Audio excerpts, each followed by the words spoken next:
Back with Alan Morgan, Chief Executive Officer of the National Rural Health Association. It's great to have you back here to answer a question from one of our listeners. And this is the question. If Medicaid is cut as proposed, where should rural hospitals even start with trying to preserve care for their community? How do they prepare to pivot their strategy if the worst was to happen? Well, that's no easy question to answer by any means. And I got to tell you, just looking at the impact of Medicaid on hospital finances, for those of you that actually know them, you're going to look towards are you utilizing your swing beds appropriately? You're going to look towards revenue cycle management. You're going to look towards partnerships with affiliated organizations. How can you network appropriately so? But there's no easy answer to that. And I mean, that's the reason why it's just so incredibly, incredibly important. With half of the nation's rural hospitals operating at a loss, cutting that off the table, there's no way to make up for it. You can come up with great strategies, but it can't be done.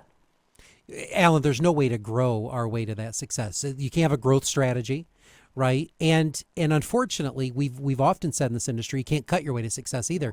But when you lose $9 to $20 million from your budget, there is no other option on the table other than eliminating programs that historically cost the hospital money. And what are those programs? Sadly, obstetrics in rural communities, psychiatric care, other programs that are losses, home care, DME programs that support the community, and then the impact of that on the local community for community benefit, the opportunity for the respective hospital, who's usually the second or third largest employer in those communities, to lose your economic standpoint.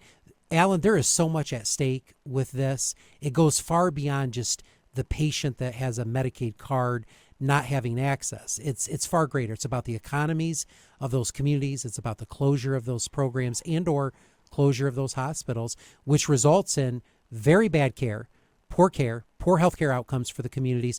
Communities are sicker. Economic development doesn't thrive when communities lose their primary health care. No one wants to relocate factories and businesses in communities that do not have hospitals or health care.